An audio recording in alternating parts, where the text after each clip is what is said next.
In, guys, special garden report, game 5 preview edition. Bobby Manning. It looks like he's just in a regular, normal room, like his parents' bedroom, maybe, but no, he's in San Francisco covering the Celtics Warriors NBA Finals.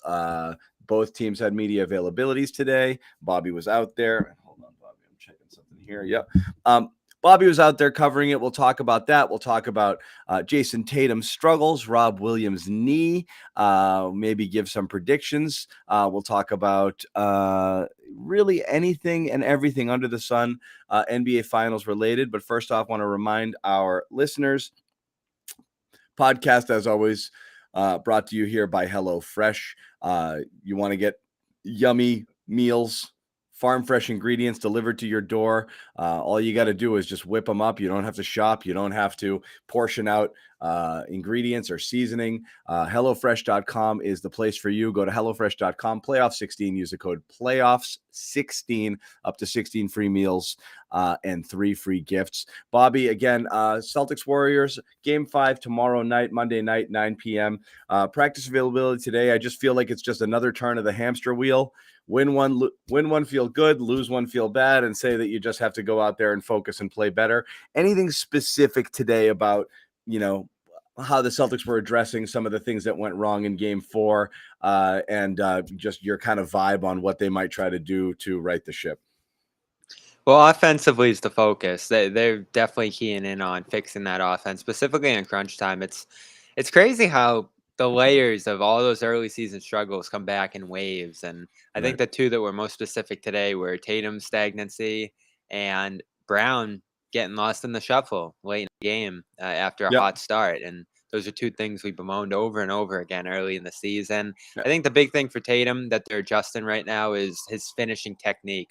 And you do see how he's going up at the basket, kind of soft, laying it up, very finesse, trying to draw contact, and almost early season Tatum where he's just angling himself in a weird position that's not conducive to actually finishing at the net. I think his finishing's down to 53%. I sent you yesterday during the year 68. 27% from 2 is the stat that Yeah, stands I'm out to talking me. at the basket, Yeah. like right at the basket, and that's low for him after a pretty great year around the basket. Yeah, like That's what's everything funny, he was laying Bobby. up at the rim. What's funny, Bobby, is if you talk about, I know everyone's like points to Tatum's playmaking improvement and passing this year is the number one thing that they feel he's made a leap in. I think that's third to me behind finish. I thought he when he finally got his struggles, after the first 30 40 games or so, when he finally started to kind of find himself, he was finishing with more authority and more creativity around the rim than he was in the past. That soft stuff is something that's been bugging me for years, where he goes in and tries to scoop it. He doesn't act like a guy who's 6'8" with long arms. He acts like almost like a guard trying to sneak one under the big when he gets to the rim, or even worse, foul hunting. And he's just not getting the calls because he's really not going strong enough to initiate contact. He's kind of taking weird angles, and as you said, really increasing his degree of difficulty on these shots at the basket, and not really putting himself in a position to draw contact because he's not going strong. So I thought his finishing this year was one, and number two, his focus on defense. I actually thought those were two bigger leaps of growth for him than the passing, which I know gets a lot of headlines, but honestly, I think he's made some strides, but those two things stood out more. So it's really weird to watch him revert on this one, because I thought that was something that he really kind of had figured out this year. Yeah, and passing definitely not the issue in this series. You see the numbers down there, almost overpassing at times. Fourth Yeah. quarter, game 4, an example, I think. And trying to find that line between passing and attacking, definitely a tricky thing for him right now. And I think the weirdest thing is to see him get mismatches and pass out of them. Like, just the approach of this team, they're really methodically trying to line up Curry and other guys in those actions, and then they're getting away from them. Either that or the stuff that we keyed in on after game 3 or in game 2, moving into harder matchups, bringing Green into the actions on Tatum, on Brown. There's not a great awareness offensively right now of where guys need to be, what the best shot is.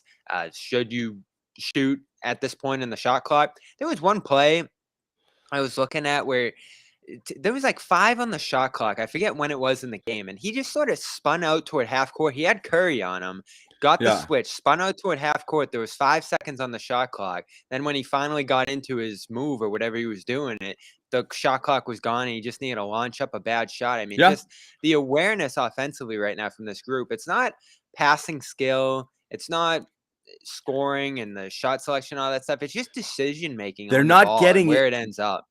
And you're right. They are wasting time and they're not getting into any sort of sets or actions early enough. And they oftentimes end up with it where a guy who just got blitzed and ends up facing the wrong direction 10 feet above the 3-point line has the ball with 4 seconds left on the clock and not a lot left to do with it. That's happened with Marcus a few times where he ends up with the ball. And a lot of times somebody will throw it to a teammate and put them in a horrible position. You pass to somebody with 4 seconds left on the clock and they're nowhere near anywhere where they can do anything with it. They have no choice but to force those threes. So they've done that quite a bit. They're not getting the ball to people in positions where they can do the most with it. But just Tatum struggle specifically.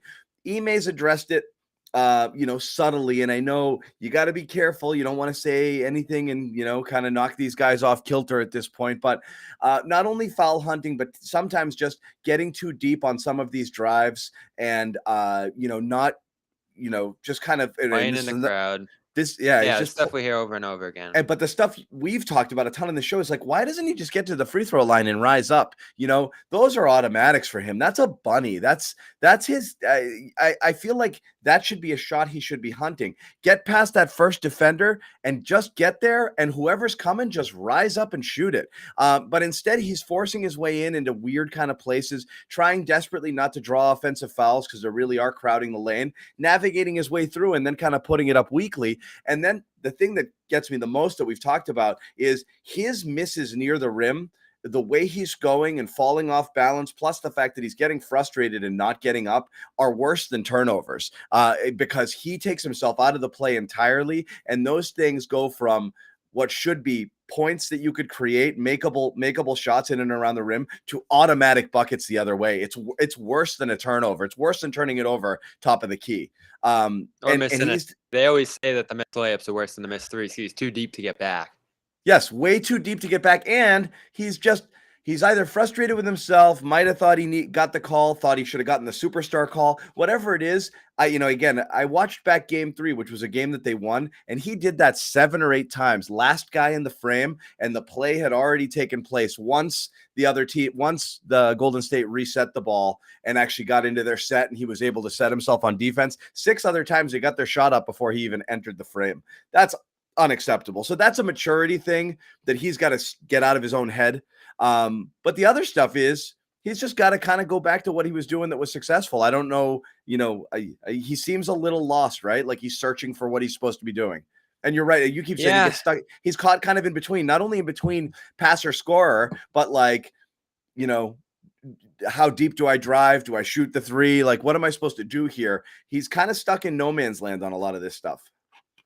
Especially late in the game. And I think on the whole, the process they've gone through in the series has been good. Like the game plan defensively, which I'm sure we'll get to, has worked in the aggregate outside of these small spurts where they're screwing up or letting offense turn or letting the Warriors defense turn the offense. And, overall, I think his passing heavy approach has been the right move with the way the Warriors are guarding him. When there's 5 minutes left, you got to set yourself up for a good shot there if you're him. Like it can't be Smart launching threes. It can't be Horford, who didn't really look comfortable either, shooting those big shots. It almost felt like no one wanted to take the shot in those final 9 possessions of game 4. You've seen that a bunch. You've seen that a bunch, right? Yeah. And it's just a tentativeness that takes over this team that you saw in January. Like the whole process flips. And you look at their numbers offensively, they've been about as dynamic of an offense as there's been in the playoffs. Coming into game 4, they were assisting on 70% of their baskets in this series. The ball's popping, good looks at the rim. You're getting Rob a little more involved now. It's just layers and layers of playmakers and stuff. But when you get down to a small sample size in the last 5 minutes there, is there one playmaker you go to? Is there one hot hand? I'm just still startled at how uninvolved Jaylen is. I want to get to Jaylen in a second, but And that's I want to talk about Jaylen a little bit, but Macho threw up this comment here. I've always kind of wondered this. I do wonder how much like the Celtics and the analytics crew kind of broke Tatum or had to break him of the things that he does that come more naturally, which is kind of like the mid-range game, the contested twos, things like that. And said, shoot a three or get to the cup. And I know he worked really hard at doing it, but I do believe that I don't think he's not an elite leaper, and he's not an uber, quick athlete that he's just going to dust people off the dribble every time. He really has to work to get to the basket. So I do think that this is going to be kind of doing the Durant, just getting to your spot and rising up and shooting, I think is really important to keep defenses honest, because that should be a shot that he's hunting and a shot that people don't want him to take. It's never been a good one, though. Like, I'm looking at the numbers for it right now, And they're 34% in the series. I know. And that's where he's lived his whole career there. And that's exactly. So I don't get it. It's the whole thing has been weird, but I think that should be more of his bread and butter given his style. I don't understand why, he needs like almost a degree of difficulty shots, in these step Well, they're backs and going to be setting people difficult up. because the way these teams are guarding them. And Yeah. I almost get torn a lot of the time. You look at these numbers here. These obviously aren't great numbers for what he needs to provide right now. But sometimes you look at like the 44% games he has or 40% games, and you're like, all right, you'll take that just because he's getting swarmed, obviously. Like, he's just receiving defensive looks that other players aren't. So you're almost going to expect worse shooting from him. So you almost wonder, like, what's the sweet spot for him efficiency-wise? It should be You put up everything. more yeah. He should really be a 3-level scorer pretty comfortably. That's the thing, is it shouldn't be either or. I really think he should be a solid 3-level scorer who can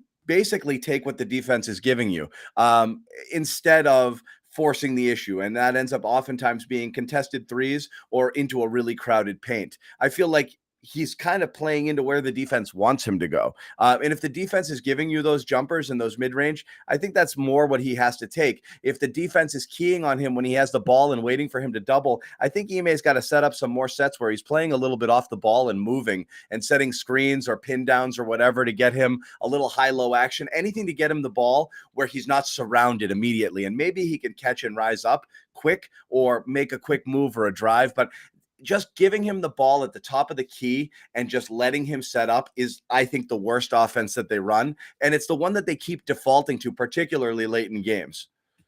Yeah, and I'm getting a little torn on Ime right now for a couple different reasons. I mean, this is obviously the approach he wants to take. The Not Curry slowing the game approach and down, what's going on offense, right? Yeah, like, when's he gonna step in on some of this stuff? Because I think he wants to keep a level head. I think he wants to lean into what's worked and gotten them here. But this is a new matchup. I mean, this is a team they're playing that I think is completely different than any they've faced in the playoffs so far. Obviously, defensively, we'll get to that. But in terms of the defense they're playing on Boston too, like, they are just scrambling to different spots. We've talked about it during these games, John.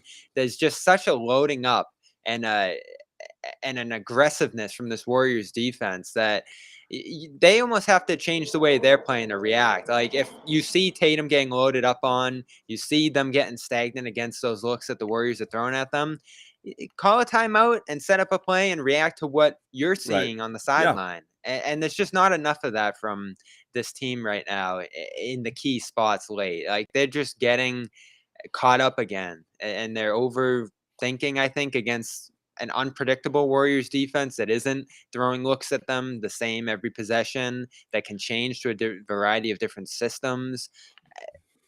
There's got to be adjustments, and I just don't feel like the Celtics have adjusted well in this series so far. Hey, we came into this series saying Udoka might have been better than Kerr, but it was Kerr who pushed all the right buttons in the fourth quarter, the last game. Sure, whether it was to Beal the minutes or benching Draymond, going small and rotating the big lineups against some of Boston's smaller lineups. The benching Green, as you said, that's something Ime did in game one, right? But wasn't willing to go bold again. And how about the spacing? Something Jaylen talked about after game 4 and today at practice. See a lot of spacing on the floor, and what was closing the game? It was double big in the two guards. No, not double big. The Jays, Horford, and the two guards, White which and Smart, right? you only have you only have so many options lineup wise, but that's not one of their best spacing lineups if that's the concern that Brown's seeing out there. Yep. Yeah. And so much of it falls on Tatum. I know that, it's I hate the easy narratives. And it's true. Like, Tatum is um, very important. I mean, he's obviously the best player, on the team, but there's so much of like he's being outplayed by this. I think he just doesn't have to worry about being the star. He just has to worry about playing a clean game. I think it's simpler than people are making it out to be. Like the Warriors need 35, 40-point Curry games to win. The Celtics do not need 50-point Tatum. You don't need Tatum to come be the Messiah. You just need Tatum to not be a liability at times. You just need him to play, as we said, the game one. You loved his game one better than any of his other games because of the approach. And again, game three, he also had a similar approach. And his shooting percentage in game 3 and 4 was roughly the same, 9 of 23, 8 of 23, not shooting the lights out. But I mean, game 3 was just such a cleaner game. He was more decisive. He was getting the ball out of his hands quicker. He was attacking quicker. He was making all the right reads. And then game 4 just completely got away from him. Yeah, and some of it's shooting variance. I mean, they're making themselves a jump shooting team right now. So you're going to look at a game one where they hit everything and he gets all the assists off those and say, oh, amazing passing game. And he was great, but it's going to be different than the fourth quarter of game 4 where they're missing everything and you say, oh, they're taking too many jump shots. Like it does come down to making and missing when it comes to evaluating a guy's passing a lot of the time. So again, I look at game 4 and say that was a product as much of anything as them missing a ton of shots, but taking too many shots. And I think overall, we've looked at this offense at times and said they're too jump shot reliant. Guys aren't getting downhill for secondary dribble drives or cutting to the basket. I think Ime today talking about Brown going after him and saying that he needs to make himself more available on the ball is an important thing because that's something I'm going to keep going back to on this show today is the fact that Brown's just not involved enough. You go to Smart in crunch time, he's going to miss big threes because he's just not a great shooter. Horford, the shots are there, but I don't feel like he's a big shot maker in crunch time. Like he's not going to hit your biggest shot you need to All right, Bobby. get him down. This happened to me last time. Can you hear me okay? Yeah, I got you. Sorry, the last time I loaded a clip last show, it froze me again. I'm going to try to do it one more time. Am I still here? Yep. Okay, cool. This is so we were talking about Tatum. Here's Tatum today talking about kind of mental the mental struggle that's going on right now. I think he might be alluding to both his own and the team's. Listen up. You said you guys have been able to respond to a loss with a win in this playoffs. How much is this mental and how much are adjustments to the opponent you guys are facing? Yeah, it's very mental. And I think just like I said earlier, just the attention to detail, and making the adjustments in game, and just having awareness, and not let things snowball and not necessarily let it, make the adjustments for next game, after we lose, if we can be better at, making adjustments and figuring things out from quarter to quarter, and things like that. But it's a big test for us tomorrow. It's like a new series, best of 3. Excited for the challenge. So we keep talking about the mental, Bobby, and I'll ask you this because I put something on Twitter and it, obviously ruffled some feathers. But Tatum's maturity, and again, I've said this to you guys before. You're going to, out of one side of your mouth, talk about all of his accomplishments and how he's battle tested and he's been to 3 conference finals and look at all these numbers for a guy under 25. But then also to say like, hey, give him a break. He's not even 25 yet. He's still got room to grow. I'm kind of confused with that. Like, there's struggles and then there's continuing to shoot yourself in the foot by doing things that are not only proven not to work, but like, that you wouldn't expect from like a 15-year-old AAU brat, like the constant whining, and stuff like that. Like that stuff we've been talking about getting it out of his system, and Ime's talked about it too, and it just hasn't gone away. And when it affects, a possession or two in game 48 of the regular season. You're like, he kind of got into it again. We're in the finals and we're still doing this kind of stuff. Is it not reasonable to expect a slightly higher level of maturity and poise from a player who is as talented as Tatum and has been through as many large games as he has in his career?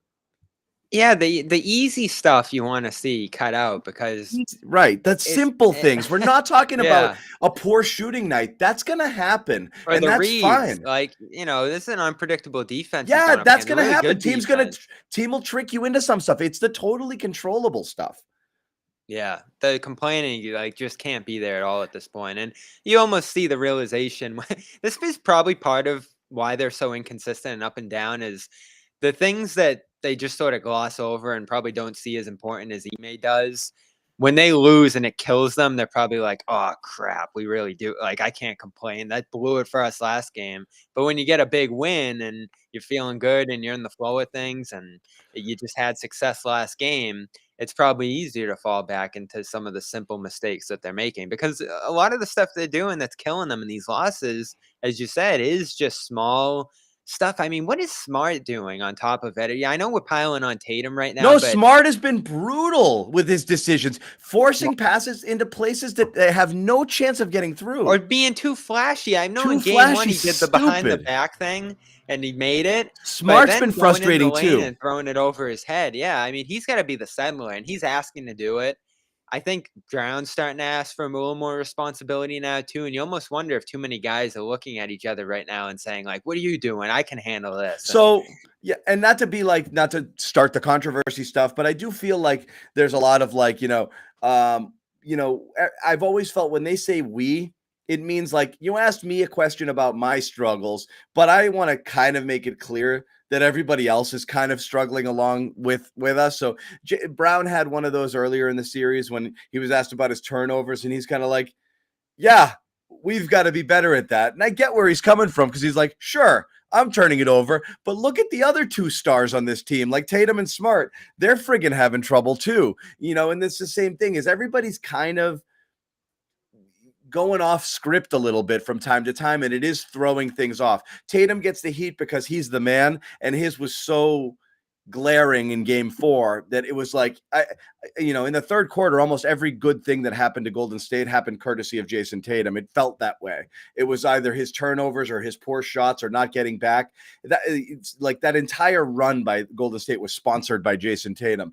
But Smart's had his issues. I think Brown's actually had the fewest issues this finals, but I do think the more you put the ball in his hands, the more you're kind of playing with fire, because when you do try to initiate the offense through him or when he brings the ball up and he tries to get downhill, we've seen what happens there. I mean, the bottom line is, he plays fast, but he's got a really loose handle. And when he tries to get into a crowd as well, that doesn't end that well either. So Brown's not turning it over as much, but he also doesn't have the ball in his hands as much. Careful what you wish for. If you get the ball out of Tatum's hands, give it to Brown. I don't know that you're getting better results. Yeah, I think that's the spot they're in on a lot of different stuff in the series right now. Like, it's easy to scream at the bad games and say switch it up and adjust, but there's pitfalls to pretty much everything you're going to try on they both are who ends they right are. now. Yeah, So the only thing that's worked, Bobby, is you have to have a democratic approach. You got to move the ball. You got to move without the ball. You've got to make quick decisions. You can't stop the ball. You can't stand around. That's the only thing that works, is getting them kind of moving and getting that ball moving. Any other time where you just kind of give it to put it in somebody's hands and let them go to work hasn't been ending well for them. And I know there's just, and the matchup hunting, I know it's there, but it's, I mean, is it a good thing or not a good thing? Like we saw Tatum eat Curry alive. Curry got eaten alive in game 3 with the Celtics matchup hunting, it felt like. And then when they tried to do it in game 4, it all fell apart. Yeah, there's going to be ups and downs with it. And I do almost understand why Ime wants to stay with the things that have worked in this series so far, because you were 5 minutes from being up 3-1 in this series and saying all this stuff is genius. So like things are going to happen in that small stretch to close a game, if it's close, that make you second guess everything. But honestly, right now, you're just looking at their game plan. And I think it has the Warriors more on the ropes than it does the Celtics. You still look at the defensive numbers that the Celtics are putting up here. They're great. You still look at the efficiency and even the shooting that the Celtics are pulling off here. The fact that they're shooting better than the Warriors, or they were going into game 4, speaks to how well they've set up good quality looks games here. And even just their shot making has been at a high level, which I think is a credit to everybody on the team right now. I think they went 10 for 13 in game 4 on uncontested threes when I looked. So they've been locked in for the brunt of this series. It's just the lapses is where you look at everyone and say, who's going to slow this down? Who's going to be the one who steps up and fixes stuff in crunch time? And I think that 2 fatal flaws on this team, if they do end up losing this series, are going to be the fact that they don't have one really reliable ball handler. It's going to be a collective when they do it well. Game 3, you look, it's multiple guys with 5 assists, 4 guys. It was an incredible stat, right? With like all of the 10-5 guys they had in that game. Yeah, I think it was the first time it had happened, and I can't remember how long. But then game 4, you get to crunch time, and you have all these options to fix it in that spot and create a good shot, but no one can really do it. And I'm a little disappointed in Smart, as we talked about. I'm really disappointed in White last game, because there's moments where you look at him and say, this is the guy you should be able to turn to do something great in the ball control, passing, facilitating aspect, and he shows himself to be unreliable too. Like just another layer of guys on this team who are just trick or treat.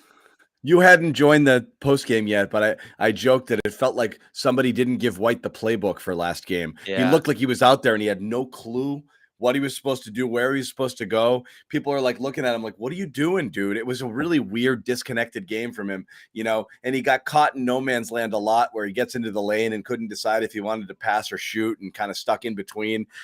So he was he didn't do anything for the offense either. Yeah, bench contributions are nice. A big Tatum game is also nice. But I just think, who are we? But I mean, the keep it simple, stupid approach is just so clearly the best way for these guys to play. Nothing exotic, nothing too, not trying to force anything. Just don't beat yourselves. Like, misses are fine. Turnovers and, getting in too close to the rim and, and stuff like that is really what's killing them. Yeah, and you almost wonder if their approach being all defense first, and again, you're not going to look at this and say change this, because it's gotten them where they are and it's made them great. But 7 guys going all out on defense for 48 minutes. Do you get to the final 5 minutes and just not have enough left in the tank to make shots and produce offensively at that point and move the way you need to do it? You say that, and a player's never going to give you a good answer on it, and everyone's going to go, oh, excuses. But you do wonder, after 45 minutes of all-out defense and chasing Curry around, especially for White, if we're mentioning him, what do you have left on offense? They all might be gassed. I mean, the amount of Tatum's playing 40 minutes that per game. That might be where the mistakes come from. Yeah. And they're going 7-7 and at least 6 in the last 3 series. So, I mean, that's a lot, so I think fatigue, I think obviously there's reasons. I think everybody's tired and I think everybody's a little banged up. The Celtics have youth on their side. So I'm not going to use that entirely, and again, but it's just a reality. It's not like Golden State's going to assess it. Yeah. You're playing guys who are 32, 33, 34, versus you. And I'm not everybody, but I'm talking about their signature players versus your signature players. You should be okay there, but we want to get a little bit into Jaylen and why he disappears late in games, and also give a Rob Williams update. But first, I do want to tell everybody once again about our terrific sponsor, HelloFresh. If you haven't checked this out already, we've been talking about it, please do so. And if you're not going to sign up, at least just go check out the website. Make sure you hit this URL, hellofresh.com/playoff16. And if you do choose to purchase it, use the code playoff16, up to 16 free meals and 3 free gifts.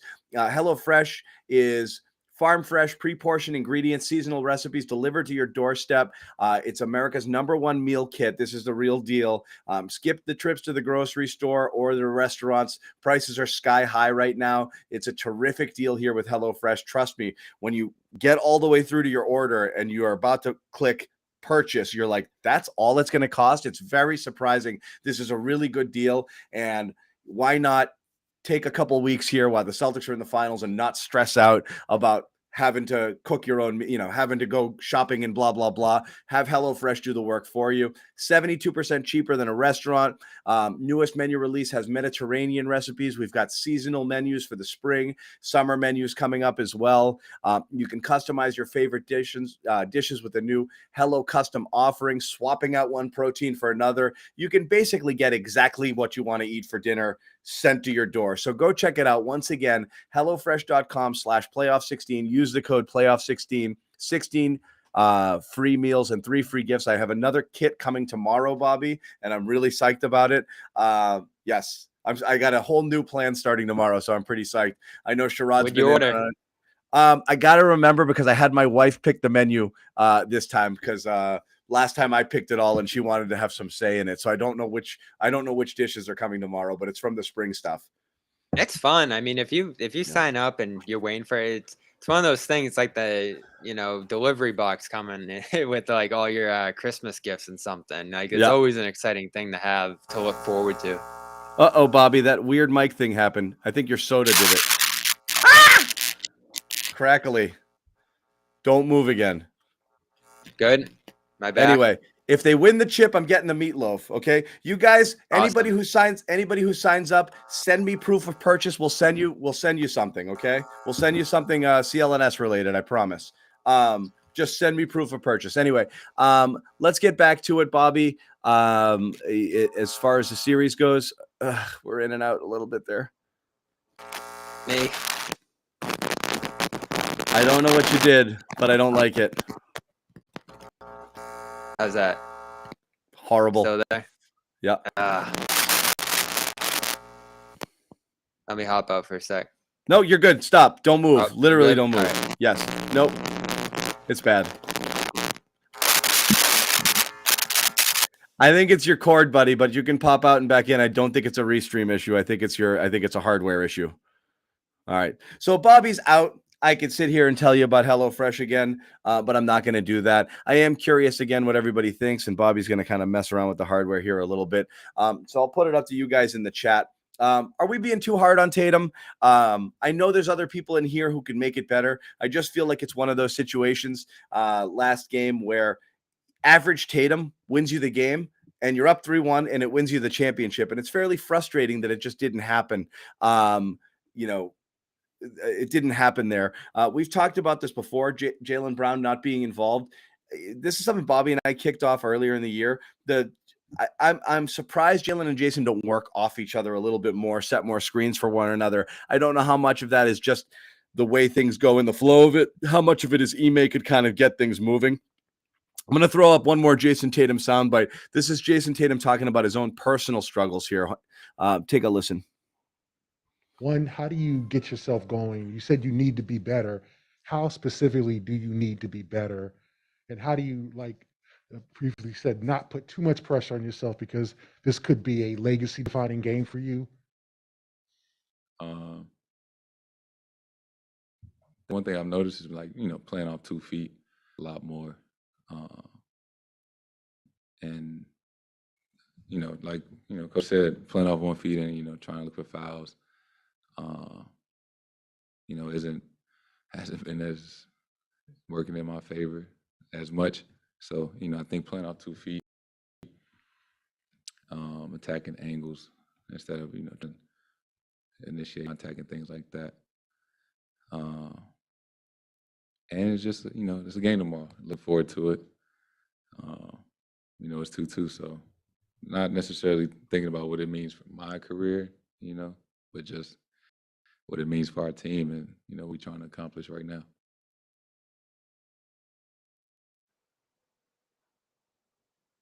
Hey, Bobby, have you fixed your issues? Yep. Should be good. All right. Bobby is back. Now is Tatum again, just talking about some of the stuff we talked about. I mean, he knows it. It just,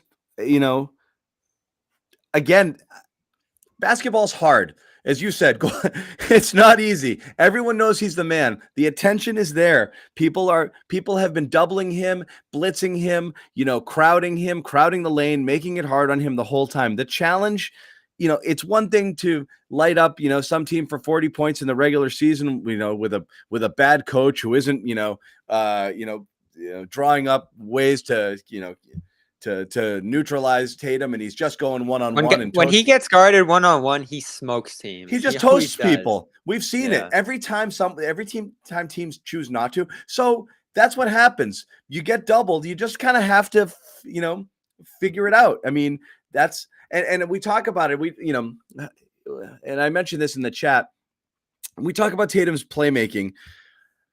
If it was that good, he wouldn't get doubled as much. That's the whole point. That's what I've always tried to make. I think he's better at it. But if he was an elite passer, or if he was somebody who they really worried about with the ball in their hands, you double him less. It's why you don't double Jokic. It's why LeBron wouldn't get doubled a lot, because not only are they going to get the ball out of their hands, they're going to get it to a person who's in a really good position to score, and you're just going to get burned more often than not. Tatum's not that guy. So he's just got to kind of just be a little quicker with it and just not hold on to the ball for as long as he does. But he knows these things, yet he just keeps going back to them. I just don't understand. He knows he's going to get the attention. He knows the double is coming. He knows when he keeps dribbling right into coverages sometimes. I'm not really sure why that is. Yeah, it's almost the outlets he has and what he's looking for when he's on the ball, because he can always just pass it somewhere. But I'm looking at the passing numbers right now, and 18 of his passes per game are going to Smart. And what's Smart going to do? And that's nothing. That's not a good pass. That's a bailout. I'm trapped. Yeah. You're at the top of the key. I couldn't get where I wanted to go. They pushed me further away from the basket, and I'm just going to get rid of the ball because I can't do anything with it here. That's not really passing. That's just basically I give up. And you're right, especially when it's later in the clock. You're like, what's Smart going to do? He's lining up guys for contested threes. People are killing Smart for 18 shots. But a lot of it, I think, had to do with that, is he's just getting the ball and he's like, I guess I got to shoot now.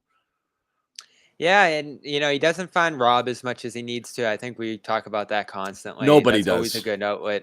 Yeah, but I mean, he has the ball more than anyone else, so it's his job to do it.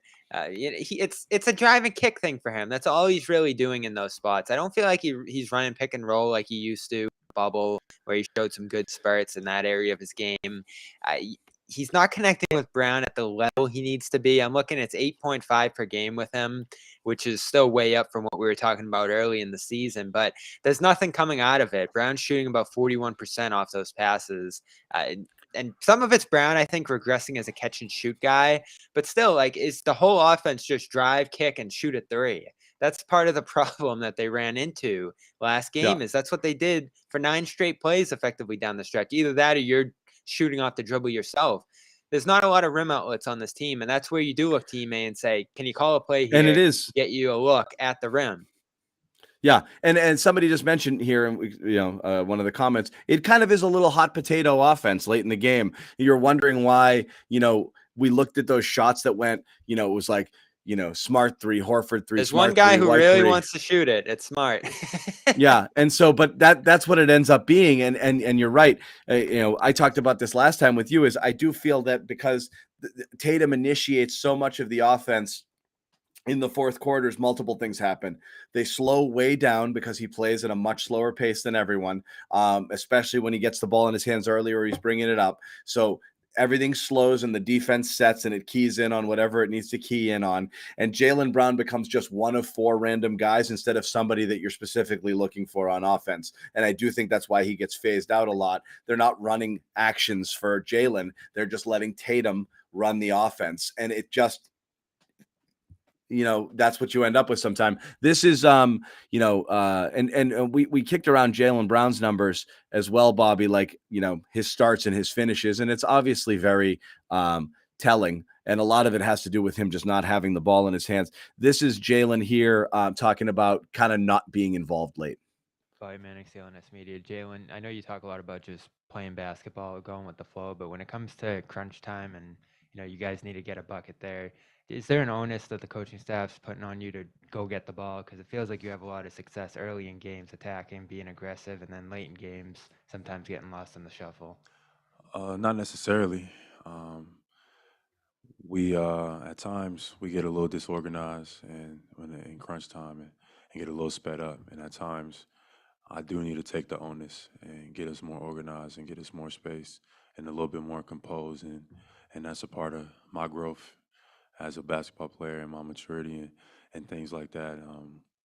Can't put everything on the coaching staff. We're on the floor. So at times, somebody got to be um, get everybody square, get everybody level-headed, and be a little bit more composed. But we just got to be better as a group overall in those moments, and just take our time a little bit and just be a little bit more poised.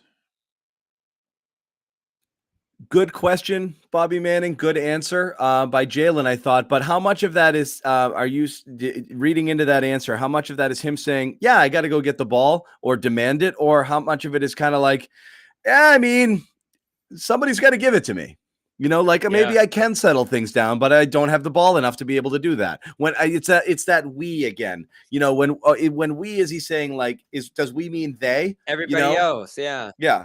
So, and I'm not saying he's I'm not saying he's throwing people under the bus there. I'm just wondering, what the thinking is. Did you interpret that as him kind of saying like, there's only so much I can do, and there's only so much the coaches can do. If the ball doesn't get in my hands, can't really do much, and obviously it's not going great sometimes late in games. Yeah, or he doesn't feel like he has an outlet to go get the ball within the offense that they're running, which I can see. At the same time, and Ime said that question I asked Jaylen was off Ime saying, a guy has to go get the ball himself sometimes, when I asked him a similar question about Jaylen falling out of the flow of these games. And I never see Jaylen screening. Tatum has started to do that more to free himself in the lane and get the ball in his hands closer to the basket, but I don't see it much. Jaylen's sort of a guy who takes it in transition off a rebound and gets downhill in that area, and that's how he's going to get himself the ball and get his looks and all the rest. In the half court, where does Jaylen get it? Does he run up to Tatum and just ask for it, and then all of a sudden Brown's the point guard running the offense on that we've spot? always said that. That's what's frustrating, Bobby, is like, I do think they forget that when you get rid of the ball, you can still get it back. It's like, it's almost as if like Tatum feels like, well, if I pass it, that's the end of my opportunity to contribute to this possession. And it's it's going to be when you start with 14 on the clock, and that's another issue, the pace. The pace. I mean, it's all connected. It's exactly, if you're moving it and relocating and getting the defense moving, it's just harder for them to settle. I mean, the Jason rock the baby thing from the top of the key is just a friggin' killer, because it's 5 seconds of setup, and then when he starts moving, somebody comes. It's like he falls asleep at the wheel. It's so frustrating. So again, just get it out of your hands faster, Ime's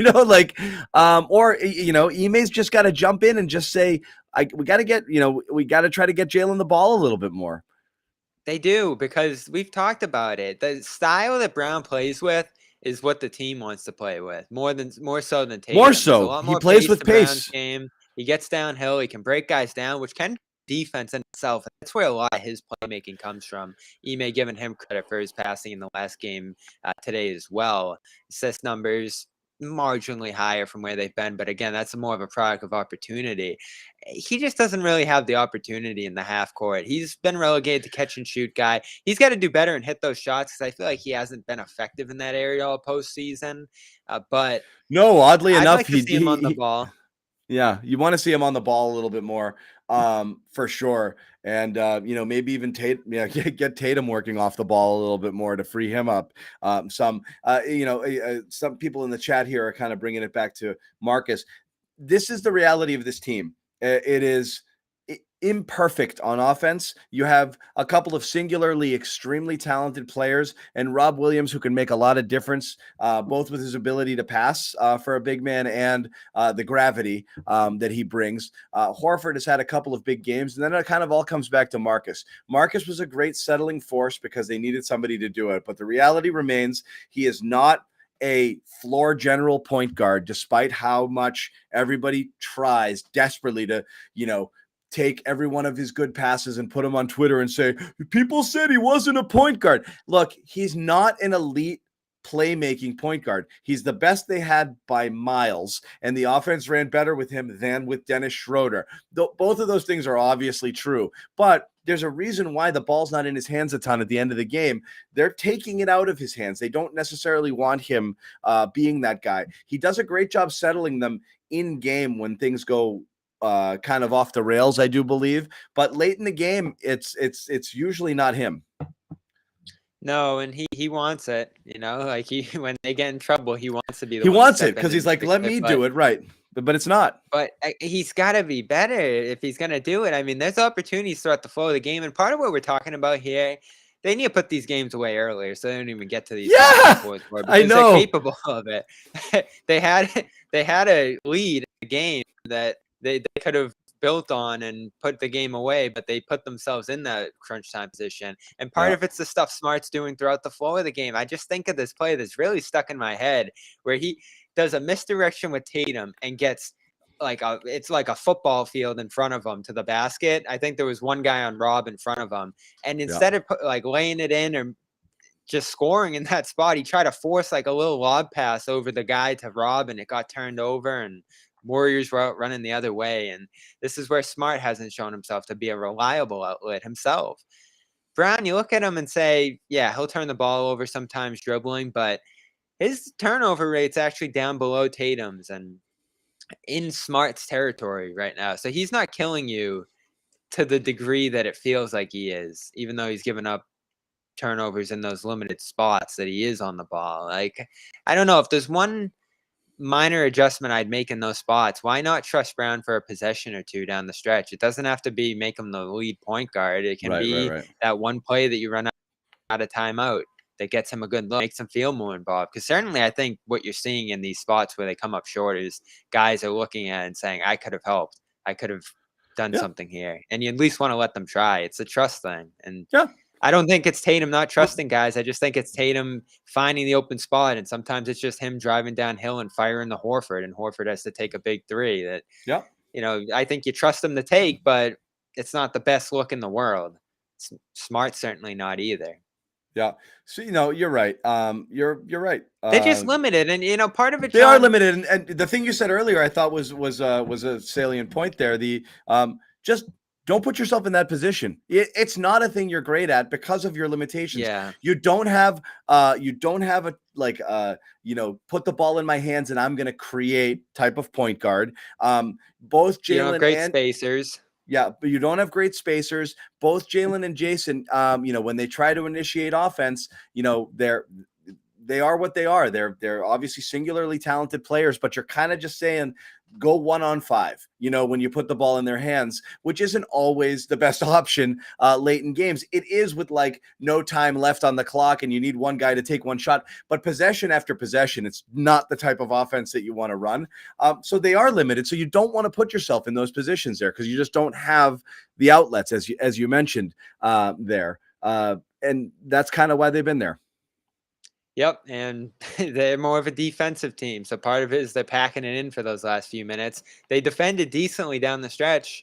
It's just they didn't. The defense is always there. The defense is always there, and everything about what was being said today, is about the offense. It's the offense just has to function, at an okay level. Their overall efficiency this series is like you said, their assist rate is really high, but the offense just needs to not kill itself and just function semi-efficiently. And you can withstand, Fuzzy put it in the chat earlier, if the Celtics just play okay on offense, nobody's paying any attention to Ime's drop coverage on Curry. It would actually be kind of brilliant. Fine, let him shoot himself silly. If that's all they're going to be able to generate on offense, go for it. As long as we don't kill ourselves and give away free points, then we're fine, which is the offensive rebounds, the turnovers, the misses, getting it in tight at the basket.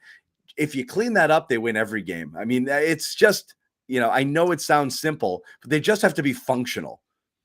They look like the better team in this series. I keep saying, and that's why I still feel good about it. Is I think personnel-wise and stylistically, they still have such an advantage over the Warriors, who are just chasing and searching the match up.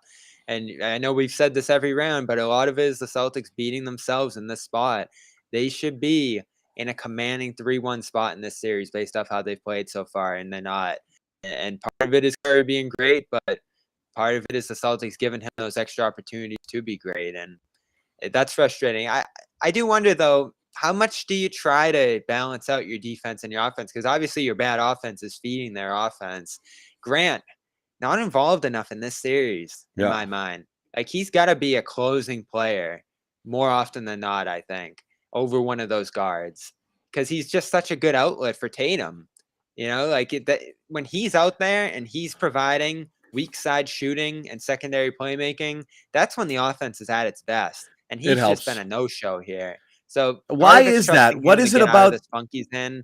Why is that? You always look at him and say, "Is that a possibility?" Well, why Grant, Bobby? What is it about this series that's I think tough I for lost Grant? you.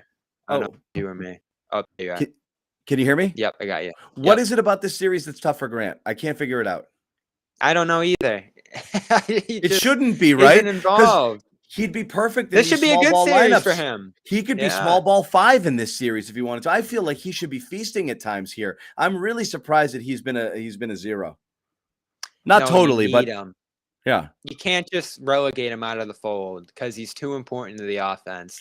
You're not here without his shooting. Obviously, you're not. At Game 7 against Milwaukee. So trying to play a lineup late that doesn't involve him, it's getting away from what's made you your best in the series. And if you got to put him at the 5, as you said, I know it's not something you've done, but this isn't a series you've played. And that's an advantage you potentially have. You can if there's a commitment to rebounding. You can do it if there's a commitment to rebounding from everybody on the team, but you should be able to get away with it from time to time here, and just have a different lineup and create more spacing there. You know, I'm surprised they haven't tried it. Yeah. Grant, Pritchard, Tatum, Brown, like with Smart, I feel like you could try that from time to time and have a little bit more shooting out there, but it is what it is. You do worry. I mean, this is your thing, John, that the offense wins at this level. Is the Warriors' offense just going to be that much better than the Celtics? Take over the offense series? Wins only if the other team's offense is in this series. We talked about. I'm a great offense beats great defense guy, no question about it. But the Celtics have a great defense and the Warriors have a good offense, which means, again, you and I have been pretty in lockstep this whole series. The Celtics don't have to be great on offense. The Celtics just have to be pretty good, and their defense is going to not be able to neutralize or shut out Golden State, but hold them to enough where they should be able to win. That's it. The Celtics defense as a unit is better than the Warriors offense. It is. So then the onus is on the offense to just not suck. It's that that simple. And that I gap still gets closed just a little bit though when Curry's hitting 7 I know, but and they still was an extremely winnable game with Curry out of his mind. So again, I still I don't do the momentum thing because momentum has meant nothing in the last 3 series. Different teams show up every single game, and that's what happens in that game. Every day we wake up and the 2 teams take the court, I think the Celtics are the favorite. That's just my mindset on it. So you ask me, I still think they're winning the series. I do. As frustrating as it is to watch the losses, they've made it harder on themselves. I still think they win the series. I wouldn't even be stunned if they win 2 games in Golden State to win the series. I wouldn't be stunned at all and lose game 6 at home. That feels like the most likely outcome, doesn't it? I would not be shocked. Yeah, you grind out a game 7, and on the last possession, like Jimmy Butler running down the court in Miami, you're going to win a championship, and we're all just going to be sitting on our backs falling on the floor because that's who this team is. Nothing's going to be easy for them. It's going to be scary. The style in which they play is conducive to winning the way they have, and it's never going to be pretty, but it is potentially a championship formula. And it's never going to, again, you compare it to 2008. Wasn't the talk during that run, they can't put these teams away. These series are going too long. They had to take this team 7 and that team 7. Well, but then they win in the end. They did. It went 7. Yeah. It went 7-7, I think the first 2. And the Atlanta series that they opened up with, that's the most lopsided 7-game series in history. Go look at the box scores. The 4 wins were by a combined 25 points. But they just couldn't put them away because they show up one day and were dominant, and then the other they just kind of didn't with that 2008 team. Before we move on, or before we wrap the show, we're going to go a few more minutes. Did want to give a Robert Williams update. Williams kind of called himself out, took himself out of the game last game, and I know there was concern. He did tweak the knee a little bit, not on a jump, not on a land, just kind of one trip up and down the court. Didn't feel right. Is that right, Bobby? And he just said, I got to come out. Yeah, there wasn't a moment that they could pinpoint. Yeah. And so that's not great. But what is great is seems to be feeling better. Doesn't seem like it was a full-blown re-aggravation. It was just kind of started to hurt on him a little bit. Well, he What reached 31 minutes, didn't he? 31 minutes, and what he did acknowledge is, one, he's feeling better off of that tweak, and again, those extra days rest really helped because this was the one game 3 to 4, where they only had the 1 day's rest. But the other thing he discussed was that he acknowledges for the first time since the knee surgery, his last 2 games, he's finally started to feel like himself, and it was very evident that he is that level of just his athleticism and the physicality that he brings to the game. When it's not there, it's very evident. When it is there, it's very evident, and it is integral to his success. And this goes back to stuff we said earlier in the season when everyone was yelling at me, and I was like, he's not jumping right now, and he's not that good. What's wrong with this guy? And then all of a sudden he started jumping and he got it all back, and maybe it was a conditioning or a weight thing, and he became a different player. So him being as close to 100% physically as possible is more important to him than maybe any other player on the court, because he needs that. When he does, you saw the difference that he makes. It's a really special player, and he was playing great last game, and he definitely ran out of gas late. Yeah, up to this point in the playoffs, I feel like Horford's been the better defender. And then this series, you looked at it and said, all right, you have a guy like Kevon Looney, who's more of that off-ball rebound chasing center that can give Horford some issues. There's a lot of perimeter stuff that has challenged Horford too. And just because of Rob's length and his ability to fill space, he has been the better defensive center of the two in this series. And you're almost looking at him. I wrote for BSJ this weekend that you actually need Rob. They talk about him a lot as a luxury, and it's true. No. But in this series, you actually do need him just to make up the space that the Warriors try to create. If you break down defensively, he's there around the screen with that 7-foot frame to contest shots, and he can recover back to the paint and take the paint out on Warriors dribble penetration. I mean, some of the shots Curry's getting off over him, and they're really hard. Some of the shots on the perimeter Curry's taking over him are tough. So right now, along with his rebounding, he's challenging the Warriors, and he's making it much more difficult on them through his minutes. I agree with him that he's looking like himself. Good that he's feeling like himself. And in that first quarter, the Warriors tried to go small, John, and Rob took them right out of it because he was just snatching up rebound after rebound. Even plays where he didn't get it, he had his hands on the ball in there. And they are just so dominant on the offensive glass against those small units. Ime might have to consider this, and this is an interesting comment, but Rob's going to come in early and fade late. You have to build your rotations with that in mind, I think, and create a situation where Horford's going to close, and that he's going to close, unless Rob is looking great and you think you can push him a little bit later. But you almost have to build all of Rob's 24 minutes in the first 3 quarters. And spaced out, because eventually by minute 23, 24, 25, 26, he's going to turn into a pumpkin. And so didn't he close game 3 though? He did. But I just, like I said, is almost every other game you've just seen at a certain point, he powers down. You see the trips back and forth, just getting a little bit more labored, and he looks like he's almost kind of walking, and you could tell he's just barely making it up and down the court, and it's like, that's it, Robert's got to come out. It happens. It's happened most games. I think you have to start thinking, whatever rotations I'm going to build in, I have to leave the last 7-8 minutes all to Al, and not even worry about it. Maybe Rob starts the 4th quarter, you take him out 3-4 minute mark, and then it's Al's game the rest of the way, because again, it's just Rob's going to power down. I mean, Al's having a tough time with this drop scheme. He's not having a great series, of course. Yeah. You see some of these Curry threes he's hitting. Rob, I mean, Al's just trying to reach in there to contest. He's behind the line and reaching forward. He's afraid to level up. He's not coming up. Right. Yeah. It is what it is. And that's the difference between him and Rob. Rob's just more naturally springy and has the long arms and stuff. He's got the recovery. He can play back and still contest, and people know that, so it's in their head. Al can't.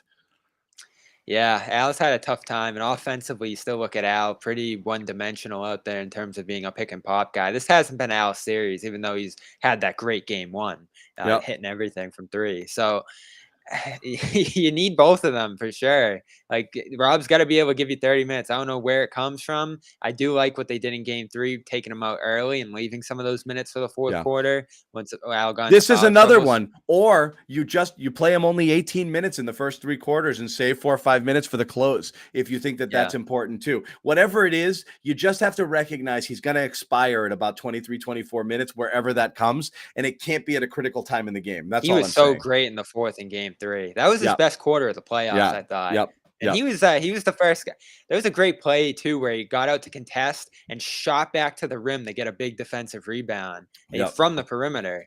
He's been awesome, like especially in the face of the injuries dealing with and the pain he's playing through. Like, this is not the level of Rob we expected coming in, and it's been an enormous boost. So you got to give him a lot of credit. Yep. So hopefully he's good, because it is great, and it's he's everyone knows how I feel about Rob. So just This is the Rob you imagine at this level of the game. NBA Finals, one of the most important players in the series. I still think, and again, I still think 100% Rob. And oh my God, they would have smoked them. I don't think they would have gone 7 in any of these series with 100% Rob all the way through, because I think we forget what a game changer he was and what that defense was. That again, the defense looked like there were 6 guys on the perimeter with like a monster waiting to gobble up anything that might have cracked through that impenetrable wall. People couldn't get anywhere on those guys. They couldn't get into the lane, and if they did, they'd get erased. It really felt like you were playing 6 or 7 guys, the way that defense was operating prior to Rob's injury. And I think teams would have. I think they would have eaten. I think they would have eaten all of these teams alive if Rob had never gotten hurt. So it is a shame, and we'll never really know. But him being slightly closer to where he was makes a big difference. So hopefully that tweak was nothing but whatever, and he's back and closer to the guy we saw the last 2 games. It makes a big difference. I still think they come out and win game 5 tomorrow. How about you, Bobby? I do. That's how it's gone. I think they're better on the road. I don't think there's that intimidating of an environment, and they were ready to win game 4 before those final few minutes there. So 2 days off, traveling. They felt pretty loose and lax today. I think that works in their benefit. They just don't have swings emotionally that bring them down after these bad losses. If they didn't falter after game 5 in Milwaukee, which is where I thought this was going to end, I don't see them faltering after any kind of loss. So I feel good about that too. I do wonder what they're going to do against Steph, though, because Ime's getting drilled with these questions. I'm sure it's a big topic on their mind. It does seem counterproductive With what they're what? doing against them. Steph. Curry, yeah. Like, at what point do you react? It's tough to give up 50% shooting against him. It's one thing for him to be great, but he has just been otherworldly. And at some point, they have thrown doubles and other stuff to try to counteract it, because he went out there and beat them, I thought, more than – I was saying, and I know you disagree, and I know Ime disagree too, that defense trying to guard him and giving up all those looks to him in the second half was as big of an issue as the offense. He was just raining on them. I don't disagree, but again, it just goes to show how little you actually have to do on offense to be able to withstand that. That's the whole thing, is like, I think if you're counting on just simply not being terrible on offense and that's all you need to be to win, then you can live with it. But I don't know. I mean, I do think it is a little risky to all of a sudden just start changing things up if this is how they do it and this is what they've been doing. I think they just have to be a little bit more aggressive, and the guy on the ball just has to kind of has to do the brunt of the work there. It's this is gonna happen, and we still haven't had the cold Curry game. And so you've said, is this unsustainable? Like, yeah, it wouldn't shock me if he went out and hit 50% of his threes in game 5, but law of averages says somewhere along the way, one of those not great Curry games is coming. It's who he is, though. I mean, you give the greatest shooter of all time open threes. He's different. Yeah. That 50% might be his mark. And the way Draymond's playing, like passing up layups and really looking to get it back to Curry whenever.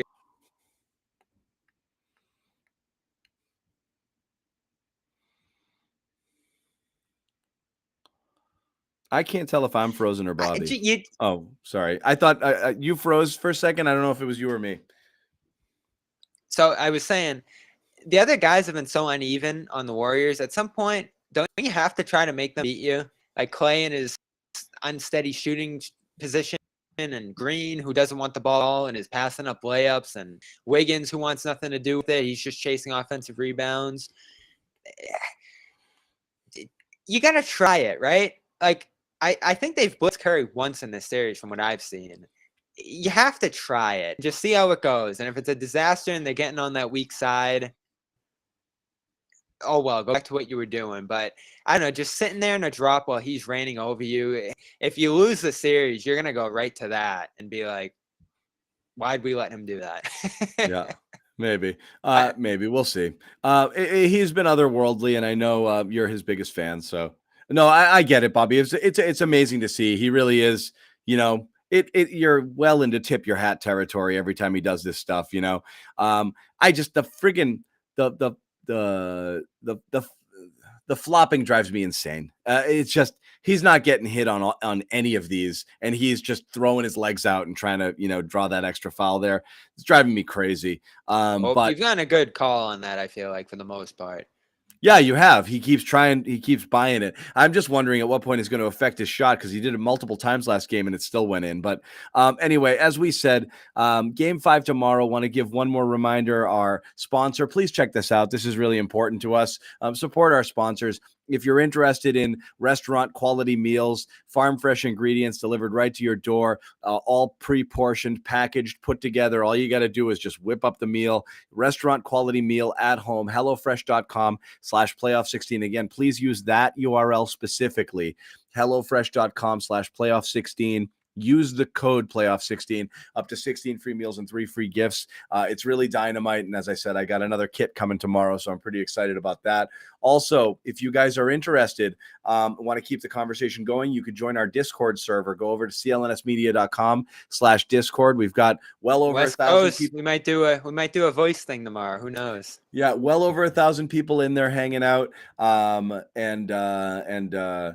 chatting all the time. It's a really great community. Everybody there is, super energized about the finals, obviously, but very respectful of one another. A great place to just go, just hang out with Celtics fans and just talk. A lot of people spend a lot of the show on Discord also and are chatting there and chatting here. But it's a really great community. We appreciate all of you guys who have joined it. And who are there and have been, devotees of the show and the podcast for the last few years as we've been doing it. So thank you to those who are on there. And if you're not, jump on there. If you are, tell more people about it. It's fun. Like I said, it's a really great environment, a great community. And of course, make sure you subscribe to all of our YouTube channels where you can find all of our terrific content. Bobby Manning, as we said, out in San Francisco, and he is pumping out the content left and right. We got a bunch of stuff on our Celtics All Access channel, so subscribe to that. Subscribe to this channel if you haven't already. Hit that little bell. You get the notifications every time we go live. Boom. You find out about it, and then you're not late to the party. And you can join the stream. We will naturally be live right after the game tomorrow with Bobby, Josue, and Sherrod all in San Francisco, taking in Game 5. I had to cancel my ticket, Bobby. I was only going in a clinch, but I am booked for Game 7, so we could have the whole crew out there.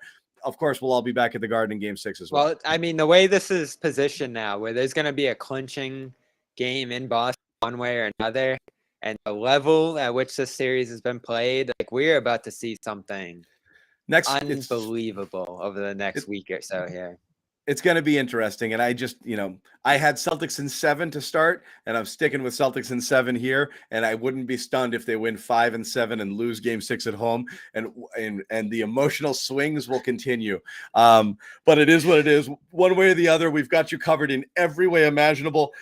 Press conferences, live shows, clnsmedia.com for all the great written coverage from Bobby Manning, who's out there covering it. Of course, you can follow us on Twitter, follow our Twitter handles. You want to come in there, we'll interact with you. I spent a lot of time today talking about Jason Tatum with some followers. More than happy to chat. If people want to hit me up there, give us a follow. Those are our handles there on the screen, or you can follow us at Celtics CLNS on Twitter. That also we'll send out notifications every time we're going to do a show or a program and provide links for you. So that's a really good resource. And it'll also kind of notify you every time we have a new piece of content that hits either the website or our YouTube channel that you want to go check out. So that's all of our promotional stuff. Again, thank you guys so much for taking the time to hang out with us here on a what day is it? Sunday?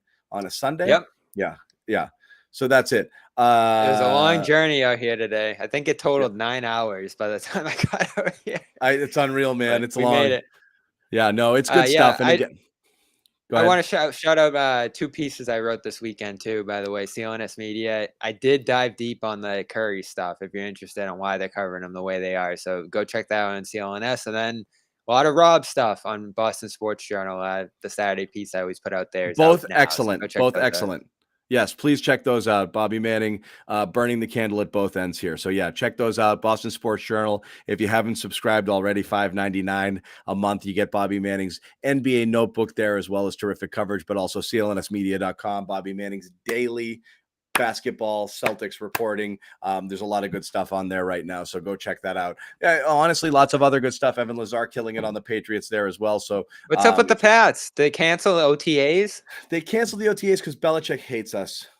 That must have killed you guys. Well, it hurts us from a content perspective and it just hurts us because there's a big gap here. You know, this is where I take all of my vacations, Bobby, and there's a reason behind it. Because this is a dead part of the sports calendar. If one of your winter sports teams makes it to the finals, you work till June, which is great because you got content. And then you're talking about a total friggin' dead zone. Obviously, you have the draft, you have free agency, and a few things that pop up. You can just leave the draft to me. We'll do our number 53 overall picks. You got the draft. I'll just come out there. I'll tell you now. I'll just be angry, whatever they do. No, I'm just kidding. But the Bobby's draft's going to in do 2 weeks. I don't think people in the chat realize. Yeah. But Bobby is absolutely going to kill it with the draft stuff, but he's got less time to do some of his work. And again, Celtics only with a 2nd round pick. But yeah, Patriots, to answer your question, really nothing again until they appear in late July for training camp. So that's really the time for everyone to kind of like kick up their heels, take a break, and and that's that. So I don't know if you heard, but Game 4, Antonio Brown was in town at Big Night Live, I think, at the Garden. Yeah. He was there throwing T-shirts out or something. So there's my football scoop. Whatever. Yeah, exactly. Yeah. That's the best thing Boston has for celebrities is like kind of mid-tier Patriots, the Judons and the Damian Harris. Do you think the Celtics appreciated Robert Kraft's speech? I thought that was a little weird, him going in and addressing the team like, you guys are the best we've had since Bill Russell. I own things, like no disrespect. I don't know if that one got the room going. No disrespect to anything. I just can't think of anything less inspirational than someone who owns something. Like, I've got money. Like, great, congratulations. Like, do you do anything else, or being the owner of a franchise in a salary cap sport? It's like you're signing the same check the whole time. But yeah, no, it's clear who's resonating. They got to bring Kraft Nelly is back different.